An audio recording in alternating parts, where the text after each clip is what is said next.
um pouquinho antes de entrar, eu estava te acompanhando. Aliás, eu ficaria aqui o dia todo te ouvindo, bebendo da sabedoria, Amém, da inspiração. amém, Mas um dia triste pra amém. caramba para mim, ainda não consegui nem falar muito com a Ana, mas acabei de receber a notícia, um pouquinho antes de entrar no ar, acabei de receber a notícia que um grande amigo, um amigo muito querido, uma mente Uhum. brilhante desse país, o Gilberto Dimenstein, Hum, o Gilberto acabou de falecer.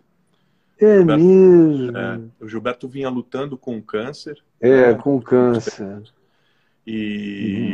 E acabei de receber a notícia 2 minutos antes de entrar com você.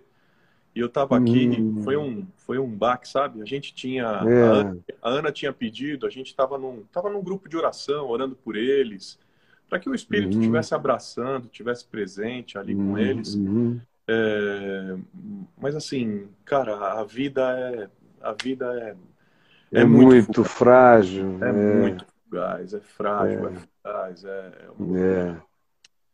E eu tô aqui, Eu li então, com um, meu coração apertado. eu imagino, e eu peço ao Senhor que te encha de toda consolação no espírito e a família dele, a esposa, os filhos, todos sejam visitados por essa consolação que excede a todo entendimento, em nome de Jesus. Amém. Eu li anteontem um artigo dele, uma matéria que ele escreveu sobre os neopentecostais e a política. Me pareceu uma matéria bem recente. E eu venho acompanhando a história desde que eu soube que ele estava com câncer. A gente se encontrou no passado, nos anos 90, no tempo da Isto É, de outros órgãos assim. Eu me encontrei com ele em algumas vezes, mas nunca mantivemos um relacionamento contínuo. Eu, no entanto, sempre tive um imenso carinho por ele, imenso. Quando eu soube do câncer, ele foi de uma nobreza extraordinária. Impressionante, É impressionante. linda, linda. Ele falou de como a proximidade de algo que podia matá-lo fez a mente dele ver como ele perdeu tempo na vida, a busca de prêmios, de reconhecimentos jornalísticos, de aplausos.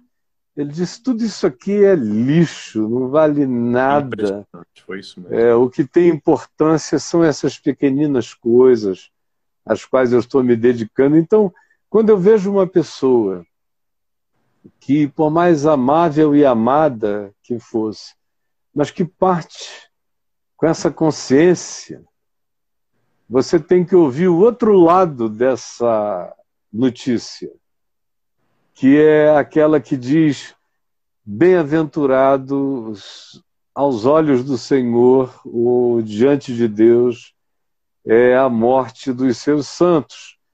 Porque esse é um cara que entrou num processo de santificação.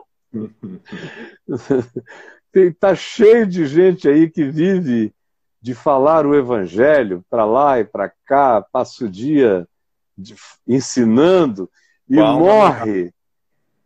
morre correndo atrás da vaidade, das coroas, das glórias, das aparências, de tudo isso. Aí você vê alguém que não tem esse vínculo explícito com nada Impressionante, disso, mas impressionante. que o evangelho eterno, o Espírito eterno o visita e abre o entendimento dele, e ele faz a boa confissão do que tem significado na vida, e é isso que importa. Essa é a grande profissão de fé. É impressionante. E a última conversa que eu tive com ele, interessante, a gente teve duas conversas. A última conversa pessoal Uhum. foi enfim, numa coincidência absolutamente inusitada, porque eu tinha ido Aham. ao hospital para fazer o meu check-up anual. E aí eu estava saindo do hospital, eu tinha terminado de fazer os exames e fui até o cafezinho do hospital. Quando eu cheguei no cafezinho do hospital, ele estava lá tomando café. Aí o Gilberto me falou, ele falou, ah, você tá aqui? Eu falei, tô. Ele falou, senta aqui, vamos tomar um café juntos e tal, papapá. E eu sentei. Aí ele olhou para mim e falou para mim assim, ele falou, você tá com alguma doença, alguma coisa? Eu falei, não. Eu falei, até brinquei com ele, falei, não que eu saiba, né? Que você sabe que basta estar no hospital. Por enquanto, não, né? Pra gente descobrir alguma coisa. É. E aí ele falou para mim assim, olha, eu vou falar para você, porque você vai acabar sabendo publicamente, porque isso já virá. E aí ele olhou para mim e falou assim, eu tô com câncer.